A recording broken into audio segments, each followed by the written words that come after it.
The Greeks believed their greatest wisdom came from their own thinkers, from Plato to Pythagoras to Hermes. But long before Greece had philosophers, there was another source of knowledge. A god the Egyptians called Thoth, keeper of sacred writing, master of numbers and stars, the mind behind laws that shaped reality itself.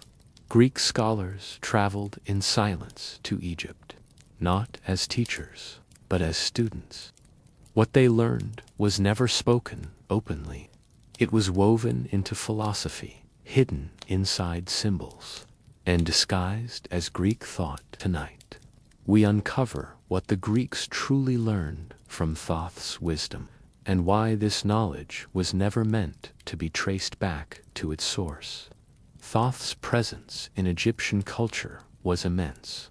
He was the divine scribe, the one who recorded the verdicts of the gods, the inventor of hieroglyphs, the measurer of time, and the guardian of cosmic balance. His wisdom was not loud or dramatic. It was precise, patient, and eternal. To the Egyptians, he was the architect of truth itself. When Greek travelers arrived in Egypt, they encountered this vast treasury of knowledge. They saw temples filled with inscriptions, priests who spoke of cosmic order, and rituals that preserved truths older than their own myths. They realized that philosophy was not born in Athens alone. It had roots in the Nile Valley, in the teachings of Thoth. The Greeks absorbed these lessons quietly. They did not announce them, nor did they openly credit Egypt. Instead, they disguised what they learned, weaving Egyptian wisdom into their own systems of thought. Pythagoras spoke of numbers as divine, echoing Thoth's mastery of calculation.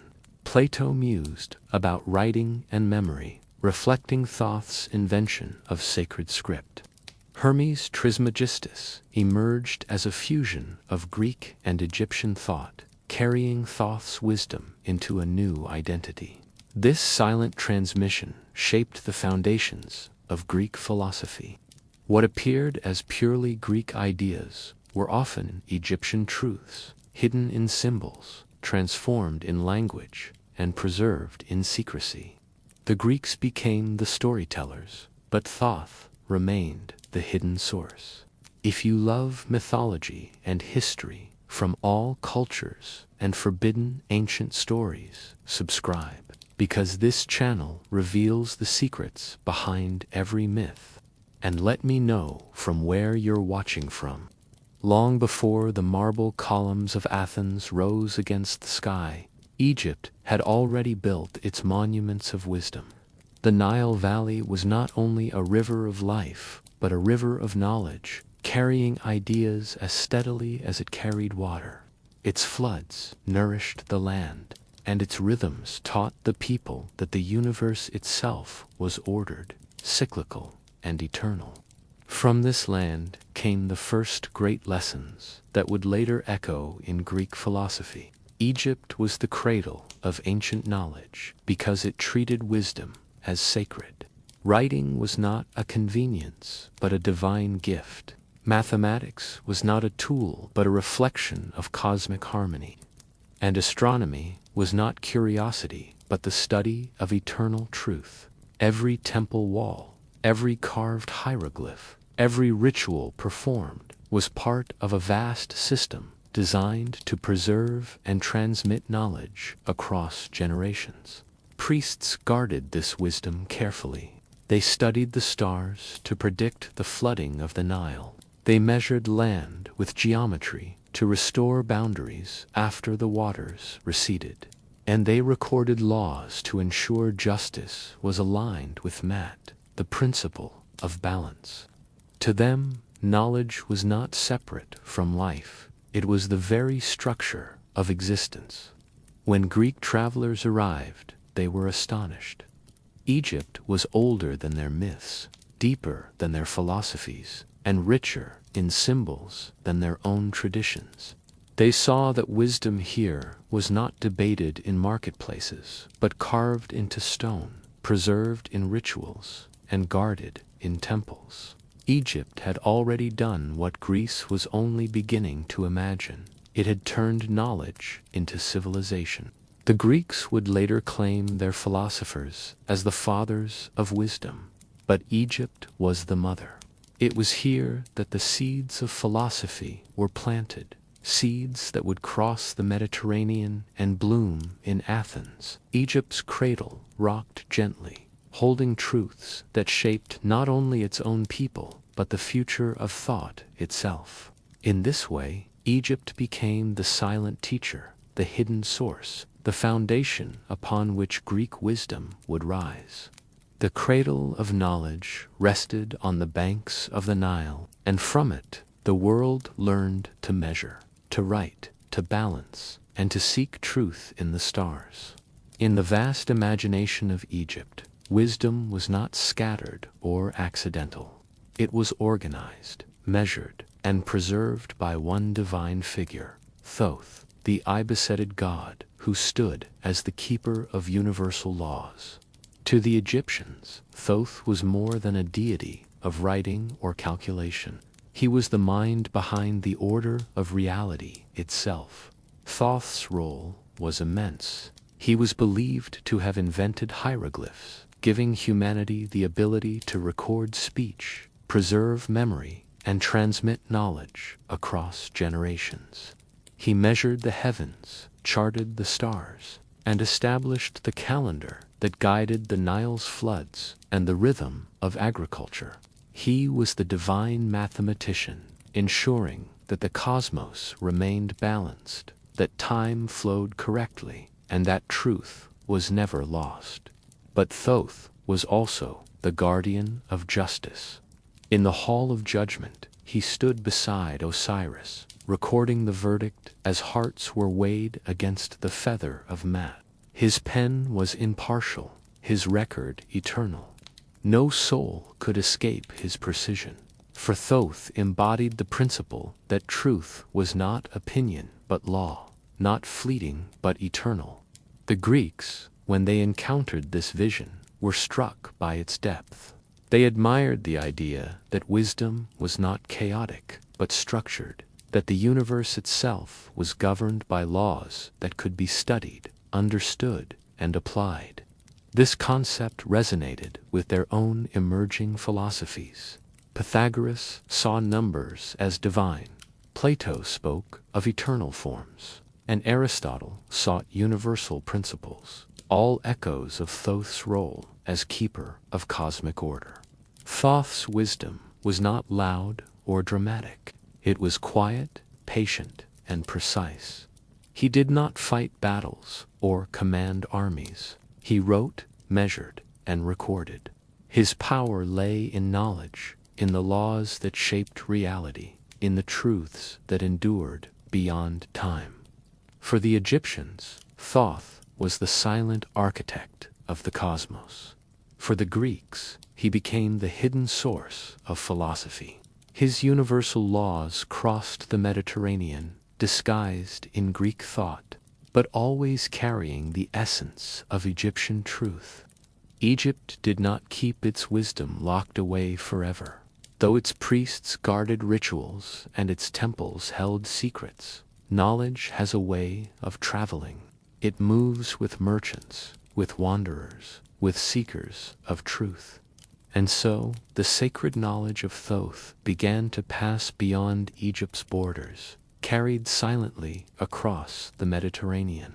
This transmission was not loud or public. It was quiet, almost invisible. Greek scholars who journeyed to Egypt did not return with proclamations of what they had learned. Instead, they wove Egyptian truths into their own philosophies, disguising them as Greek thought. The wisdom of Thoth, writing, numbers, cosmic laws, and balance became the hidden foundation beneath the marble columns of Athens. Sacred knowledge was treated with reverence. It was not meant for everyone, but for those prepared to receive it. Egyptian priests taught through symbols, through geometry, through rituals, that concealed meaning behind layers of mystery. The Greeks absorbed these lessons, adopting secrecy in their own schools, where philosophy was taught not to crowds but to chosen students. The passing of knowledge across borders was not theft but transformation. Egypt gave, Greece reshaped, and the world inherited. What began as hieroglyphs carved into stone became dialogues written on scrolls. What began as cosmic calculation became geometry and astronomy. What began as the weighing of hearts became ethics and justice. In this way, Thoth's wisdom traveled silently, hidden in symbols, disguised in philosophy, preserved in secrecy. It crossed borders, not through armies, but through ideas, not through conquest, but through curiosity. And though the Greeks claimed their wisdom as their own, Egypt remained the silent source, the cradle from which sacred knowledge first flowed. For the Greeks, Egypt was more than a distant land of pyramids and temples. It was a living archive of wisdom. Greece had its poets, its myths, and its emerging philosophers, but Egypt had thousands of years of recorded knowledge, carved into stone and preserved in ritual. To the Greeks, this was irresistible. They looked to Egypt because it was ancient. Its civilization stretched back further than their own myths could remember. While Greek stories spoke of gods and heroes, Egypt offered something more tangible: calendars, geometry, astronomy, medicine, and laws that had guided society for millennia. The Greeks admired this depth, seeing in Egypt a foundation upon which their own thought could be built. They looked to Egypt because it was orderly. The Nile's floods were predicted with precision, the stars were charted with accuracy, and justice was measured against the feather of Mat. To the Greeks, who loved symmetry in art and proportion in architecture, this sense of balance was inspiring. Egypt showed them that wisdom was not chaos but harmony, not chance but law. They looked to Egypt because it was sacred. Knowledge there was not treated as mere curiosity but as divine truth. Writing was a gift from Thoth. Numbers reflected cosmic order, and rituals preserved eternal laws. The Greeks, who were beginning to explore philosophy, saw in Egypt, and they looked to Egypt because it was mysterious. Its temples concealed secrets, its priests guarded teachings, and its rituals hinted at truths hidden behind symbols. The Greeks, ever curious, were drawn to this mystery. They traveled not as teachers but as students, hoping to uncover fragments of knowledge that could be reshaped into their own philosophies. In the end, the Greeks looked to Egypt because they knew wisdom was older than themselves. They sought not to replace Egypt, but to learn from it, to carry its truths across the Mediterranean, to disguise them in their own language, and to weave them into the fabric of Greek thought. Egypt was the silent teacher, and Greece the eager student. Wisdom does not remain still. Like the tides of the sea, it moves, carried by travelers, merchants, priests, and seekers of truth. The journey of Egyptian knowledge across the Mediterranean was not a conquest of armies, but a quiet migration of ideas. Greek scholars, curious and restless, sailed southward to Egypt. They entered temples where priests spoke of cosmic order, studied hieroglyphs carved into stone, and listened to lessons about the stars, numbers, and the laws of Mat. They did not arrive as masters, but as students, humbled by the depth of Egyptian tradition. When they returned to Greece, they carried fragments of this wisdom. They did not announce it openly, nor did they credit Egypt directly. Instead, they reshaped what they had learned, weaving it into their own philosophies. Egyptian mathematics became Greek geometry. Egyptian astronomy became Greek cosmology. Egyptian moral laws became Greek ethics. The wisdom of Thoth was disguised, hidden inside Greek thought, transformed into dialogues, treatises, and teachings. This journey was subtle but profound. It was not marked by battles or treaties, but by scrolls, symbols, and whispered lessons. The Mediterranean became a bridge connecting to civilizations through the silent transmission of knowledge. Egypt gave, Greece received, and the world inherited. The Greeks would later be celebrated as the fathers of philosophy, but Egypt was the silent mother. Its wisdom crossed the sea, hidden in symbols, disguised in language, preserved in secrecy. The journey of wisdom across the Mediterranean was not loud, not dramatic, but steady, patient, and eternal, just like Thoth himself. When the Greeks began to shape their philosophies, they did not do so in isolation. Behind their dialogues, their mathematics, and their ethics stood echoes of Egyptian wisdom, particularly the teachings of Thoth. The ibis-headed god was not simply a figure of myth. He was the architect of knowledge, the silent presence that influenced the very foundations of Greek thought. Thoth's mastery of numbers and cosmic order resonated deeply with Greek minds. Pythagoras, who traveled to Egypt, absorbed the idea that numbers were not mere tools but divine principles. His famous theorem was more than geometry. It was a reflection of the Egyptian belief that harmony and proportion governed the universe. The Greeks transformed this into their own language, but the seed was Egyptian.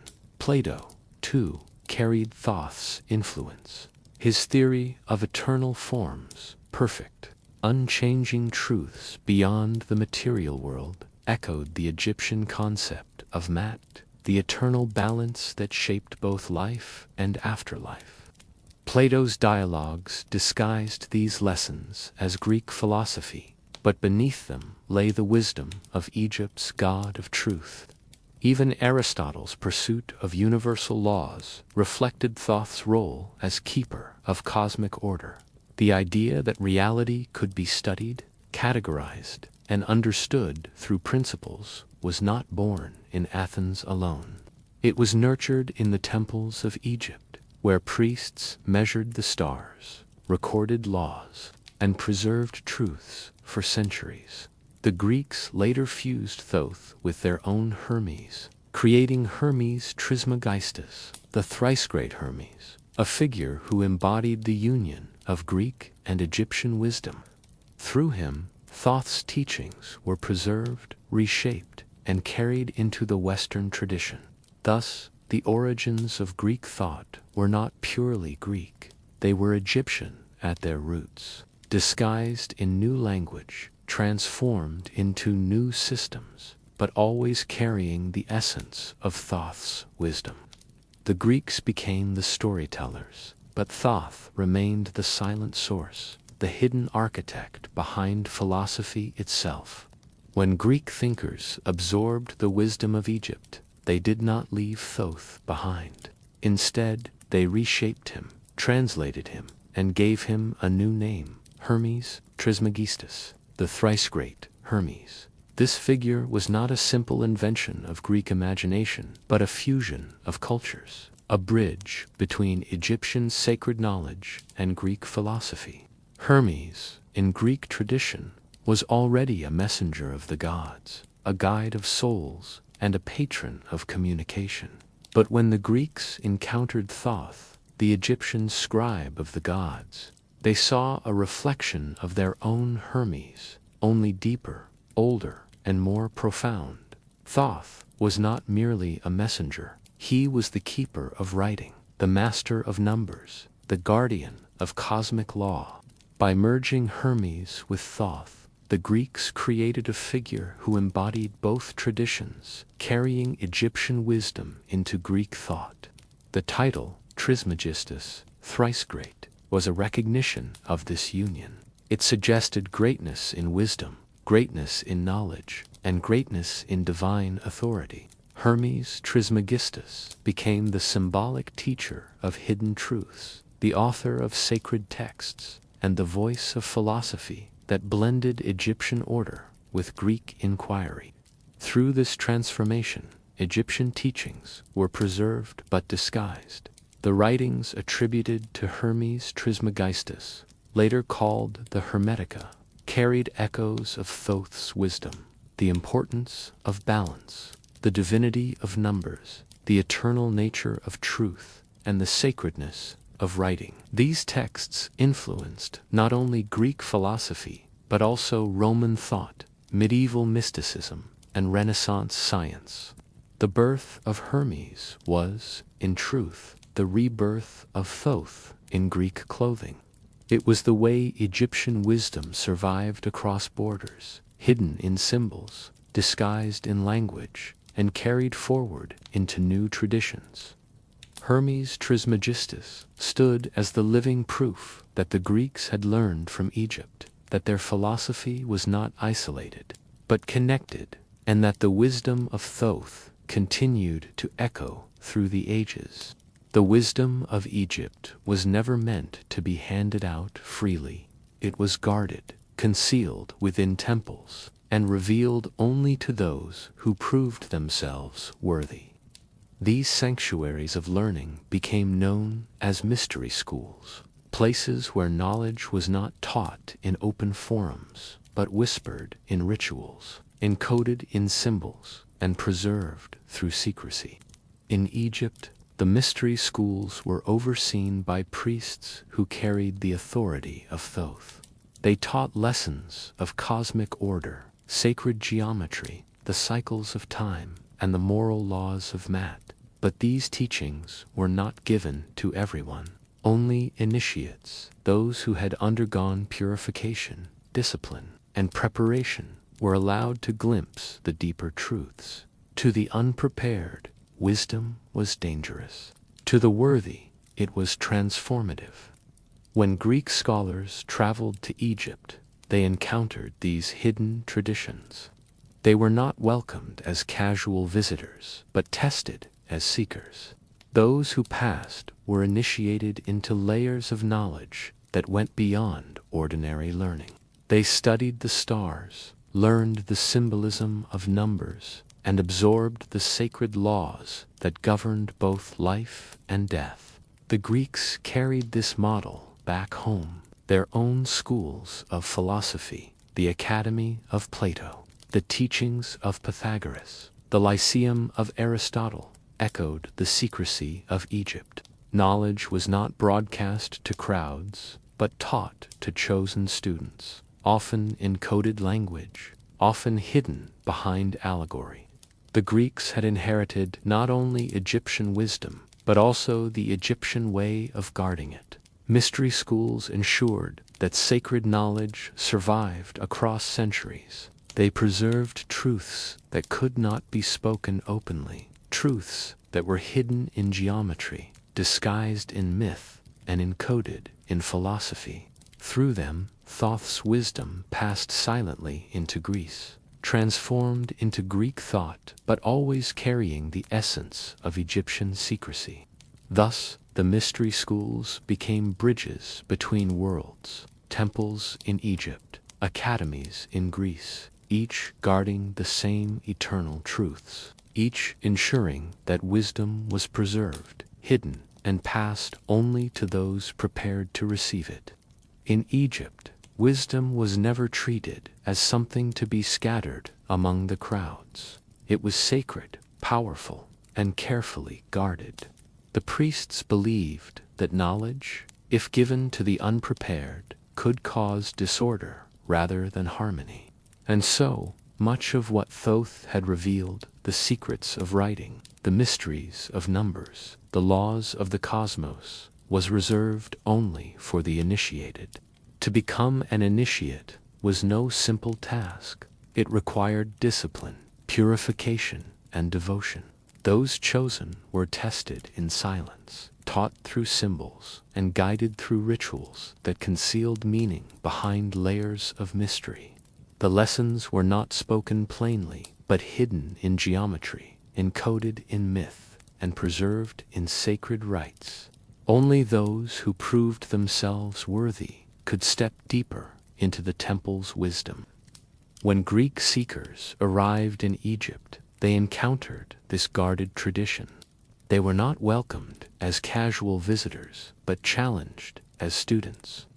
Those who passed the tests were allowed glimpses of the deeper truths, the harmony of numbers, the cycles of time, the balance of math. But even then, they were sworn to secrecy. What they learned could not be spoken openly. It had to be disguised, transformed, and hidden within their own philosophies. This is why Greek thought often carried layers of meaning. Pythagoras spoke of numbers as divine, but behind his words lay Egyptian teachings. Plato wrote of eternal forms, but beneath his dialogues was the echo of math. Aristotle studied universal laws, but his pursuit reflected Thoth's role as keeper of cosmic order. The Greeks had inherited wisdom reserved for initiates, and they carried it home wrapped in allegory and philosophy. Knowledge reserved for the initiated ensured that truth was preserved but never diluted. It was passed silently across generations, hidden in symbols, disguised in teachings, and revealed only to those prepared to receive it. In this way, Thoth's wisdom survived, not in public speeches, not in open lectures, but in the quiet transmission of secrets that shaped the foundations of philosophy itself. In Egypt, wisdom was not only written in words, but inscribed in shapes. Geometry was more than mathematics. It was sacred, a reflection of the divine order that governed the cosmos. Circles, triangles, and squares were not simply tools for builders. They were symbols of eternal truths, patterns that revealed the harmony of the universe.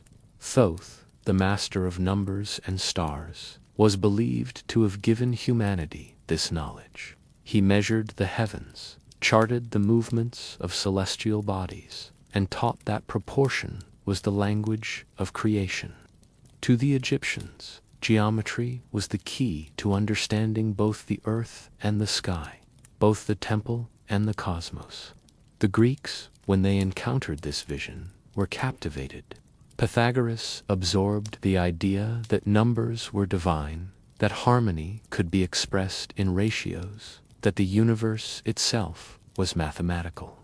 His teachings on the music of the spheres echoed Egyptian beliefs that the stars moved in rhythm, that cosmic order was a song written in geometry.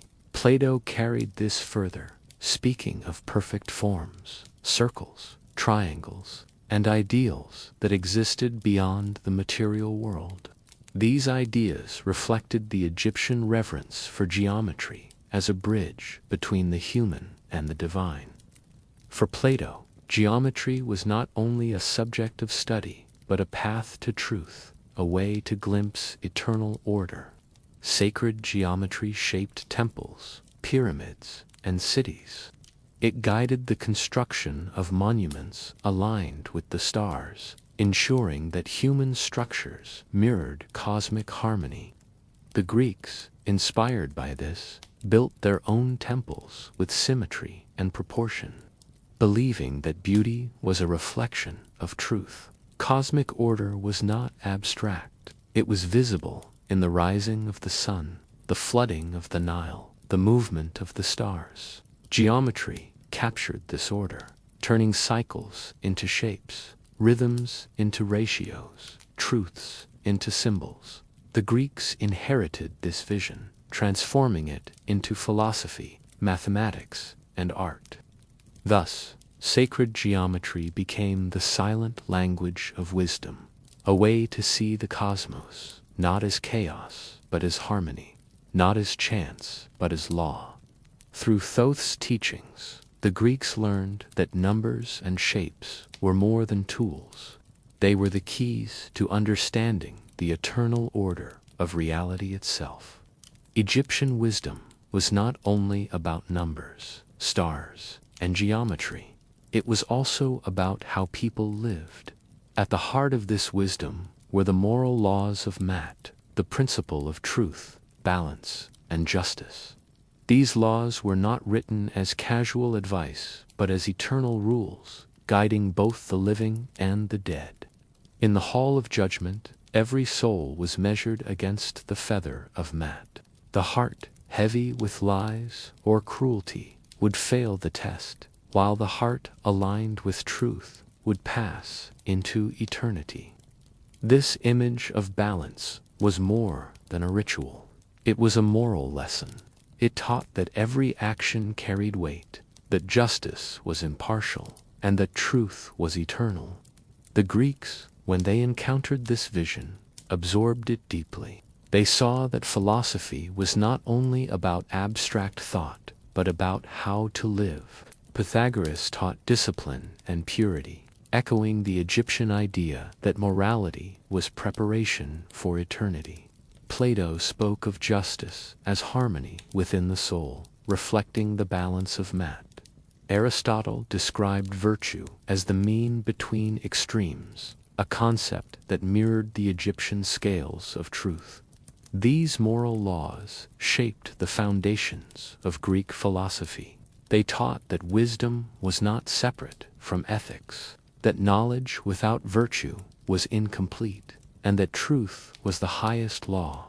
The Greeks disguised these lessons in dialogues and treatises, but beneath their words lay the Egyptian vision of balance. For Egypt, morality was cosmic. It was not only about human behavior, but about harmony with the universe. To lie, to steal, to act unjustly was to disrupt the order of the cosmos. To live truthfully was to align with eternity. The Greeks inherited this idea, transforming it into philosophy that still echoes today. Thus, the moral laws of Egypt became the silent foundation of Greek ethics. They taught that philosophy was not only about thinking, but about living, not only about knowledge, but about virtue. Through Thoth's wisdom and the laws of Mat, the Greeks learned that truth was eternal.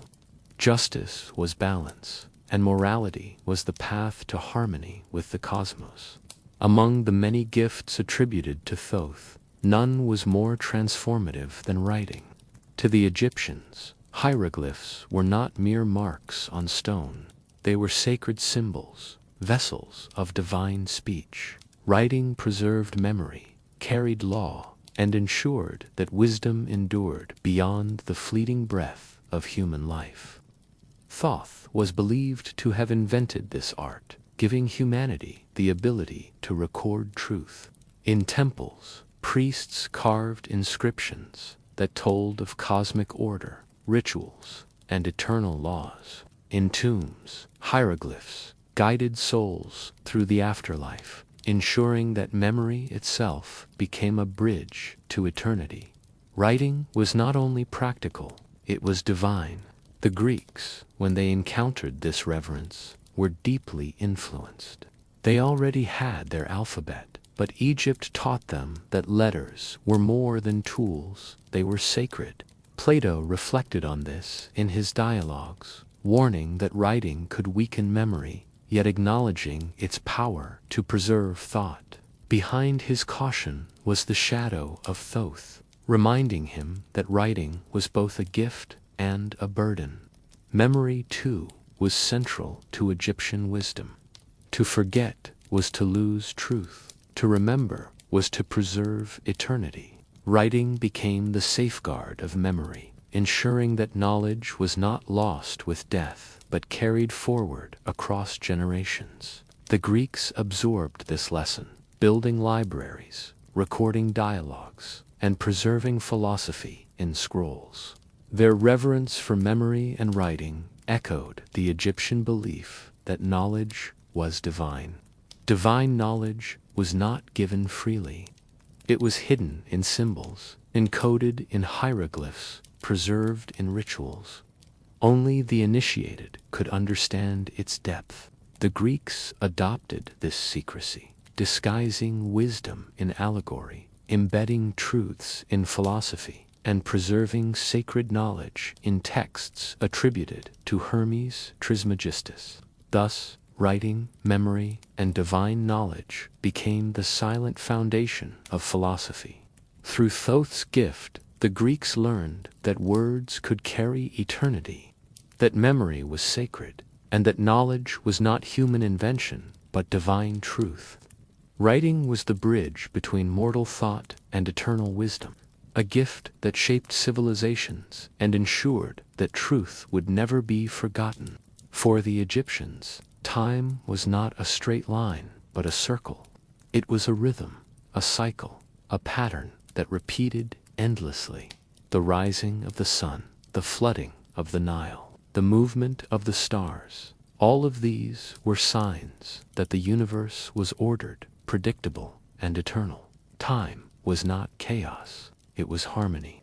Thoth, the measurer of the heavens, was the guardian of these cycles. He recorded the passage of days, months, and years, ensuring that the calendar aligned with the rhythms of nature. He was the keeper of eternal truths, the one who showed that time itself was a reflection of cosmic order. To the Egyptians, Thoth's calculations were not merely practical, they were sacred, binding human life to the eternal laws of the universe. The Greeks, when they encountered this vision, were deeply influenced. They began to see time not only as a sequence of events, but as a cycle of truth. Pythagoras spoke of the harmony of the spheres, echoing the Egyptian belief that the stars moved in rhythm. Plato imagined eternal forms, unchanging truths beyond the flow of time, reflecting the Egyptian idea that eternity was balance. Aristotle studied cycles in nature, recognizing that repetition was not accident but law. Time, for the Egyptians, was a teacher. It showed that truth endured, that balance returned, that chaos was always overcome by order. The Greeks absorbed this lesson, weaving it into their philosophy, their astronomy, and their ethics. They saw that wisdom was not fleeting but eternal, that truth was not temporary but timeless. Thus, time and cycles became the silent foundation of philosophy. Through Thoth's wisdom, the Greeks learned that the universe was not random but rhythmic, not chaotic but ordered, not fleeting but eternal. Time was the mirror of truth, the rhythm of eternity, the cycle that carried wisdom across generations. The wisdom of Thoth was never meant for the marketplace. It was not shouted in the streets, nor written plainly for all to read. Instead, it was guarded, hidden within temples, and passed only to those prepared to receive it. The Egyptians believed that sacred knowledge carried immense power, power to shape reality, to align with cosmic order, and to disturb balance if placed in the wrong hands. This secrecy was not born of arrogance, but of caution. To reveal divine truths to the unprepared was to risk chaos. Writing, numbers, geometry, and moral laws were not ordinary lessons. They were keys to understanding the universe. Only initiates, purified and disciplined, could be trusted with such knowledge. When Greek scholars traveled to Egypt, they encountered this guarded tradition. They learned in silence, absorbing fragments of wisdom through symbols, rituals, and allegories. But even when they carried these lessons back to Greece, they did not teach them openly. Instead, they disguised them in philosophy, embedding Egyptian truths within dialogues, treatises, and myths. This is why Greek thought often appears layered, filled with allegory and hidden meaning. Pythagoras spoke of numbers as divine, but never revealed their full origin. Plato wrote of eternal forms, but concealed the Egyptian roots of his ideas. Aristotle studied universal laws, but presented them as Greek discoveries. The wisdom of Thoth was preserved, but always hidden, always disguised. The secrecy ensured survival. By keeping knowledge reserved for the initiated, the Egyptians protected it from misuse. By disguising it in philosophy, the Greeks ensured it could travel across generations without being destroyed. What was never taught publicly became the silent foundation of civilization, shaping thought without revealing its source.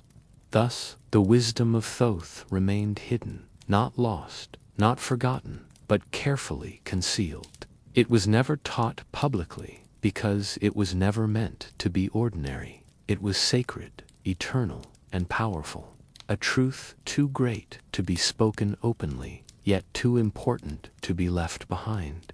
The greatest truths of Egypt were never shouted, never carved plainly for all to see. They were carried in silence, passed from teacher to student, hidden in symbols, and disguised in rituals.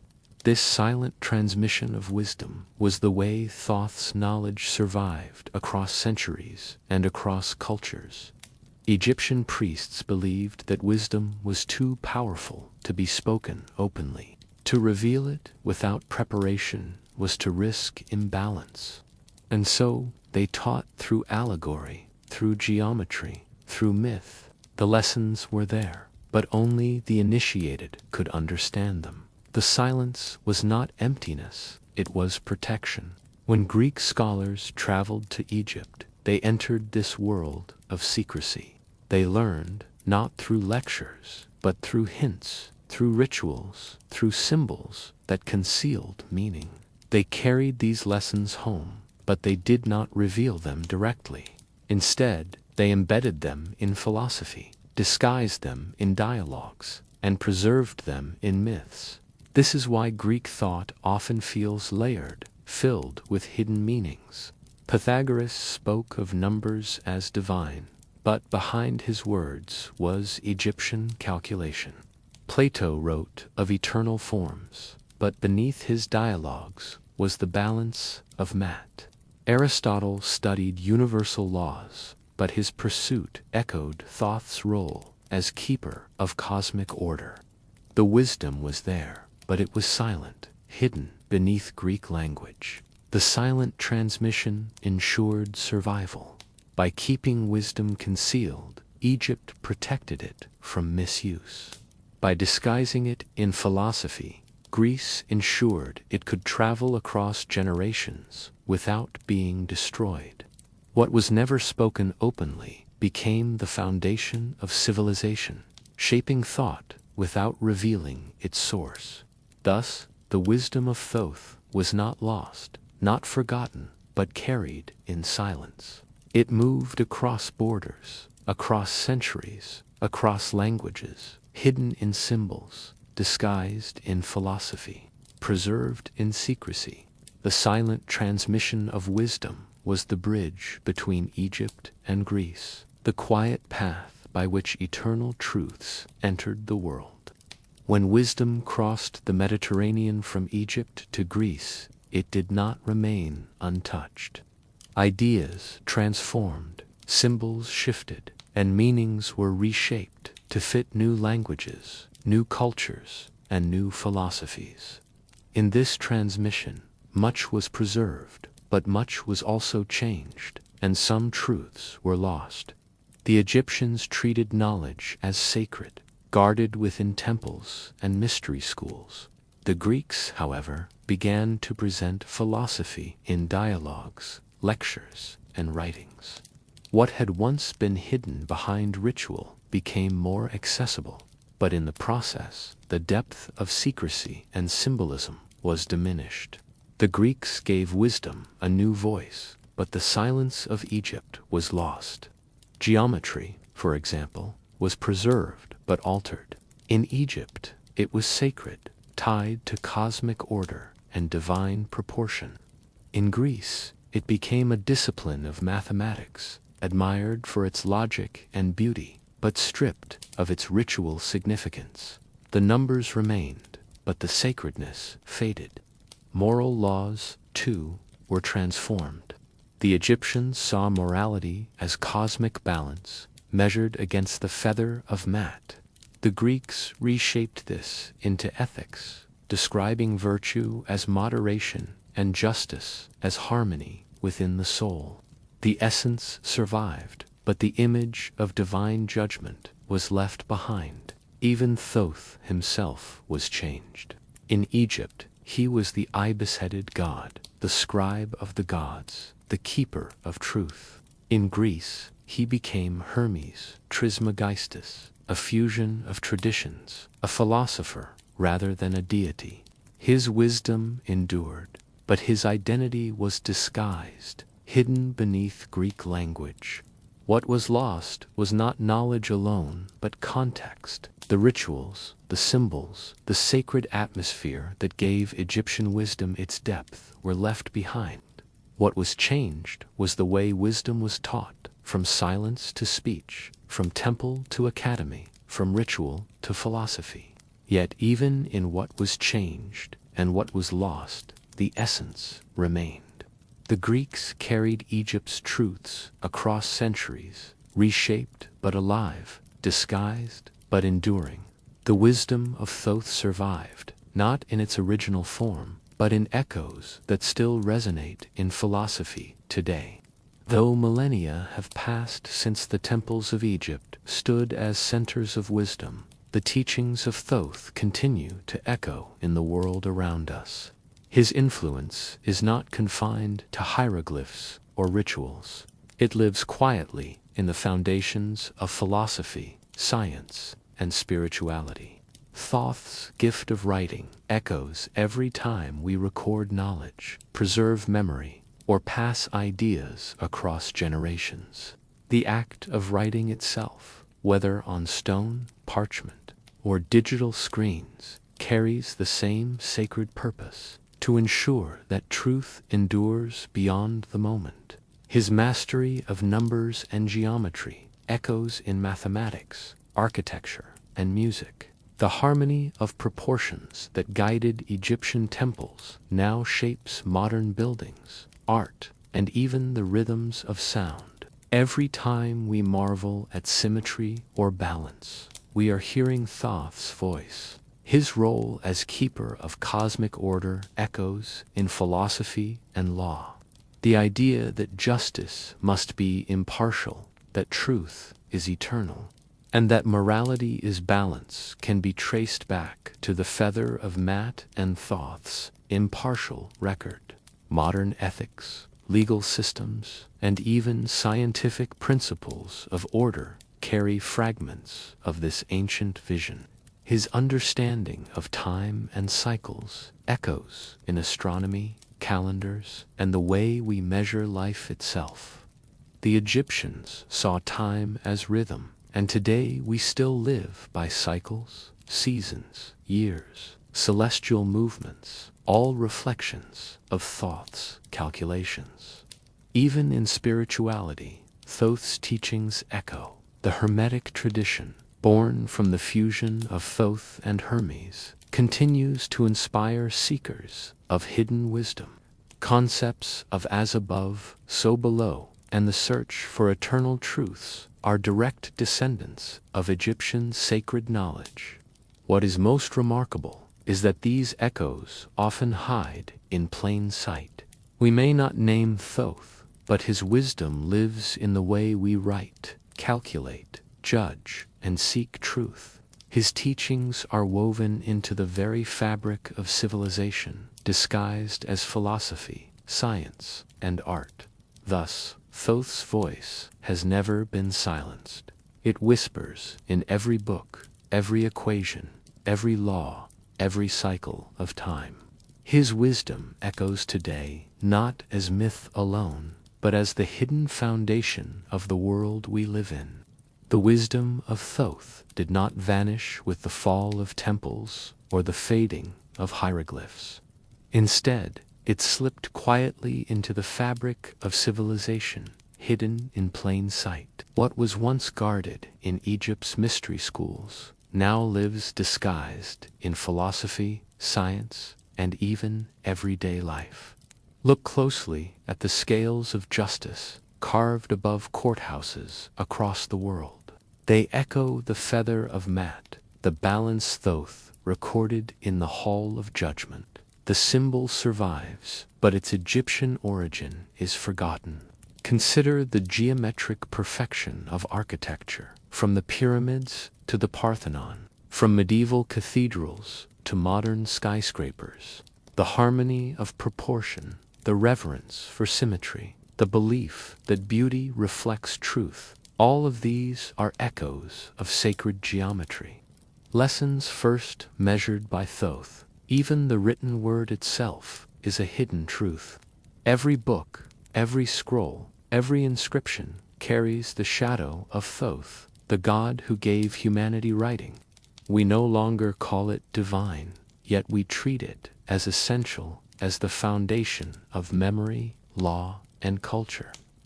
Philosophy, too, hides Egyptian wisdom. Plato's eternal forms, Aristotle's universal laws, Pythagoras' divine numbers, all are echoes of teachings first whispered in Egyptian temples. The Greeks disguised them as their own, but the truths remain Egyptian at their roots. And in spirituality, Hermetic teachings still circulate, carrying the phrase, as above, so below. It is quoted in mysticism, alchemy, and modern esoteric traditions. Yet its origin lies in the silent transmission of Thoth's wisdom. These truths are everywhere, in symbols of justice, in the rhythm of time, in the harmony of music, in the geometry of art. They are hidden in plain sight, woven into the structures of civilization, disguised as ordinary knowledge, but carrying the essence of Egypt's sacred wisdom. Thus, Thoth's teachings endure not as relics, but as living truths. They are all around us, waiting for those who look closely, waiting for those who recognize that the wisdom of Egypt was never lost, only hidden, quietly guiding the world from the shadows. The story of Thoth is not one of noise or conquest, but of silence and endurance.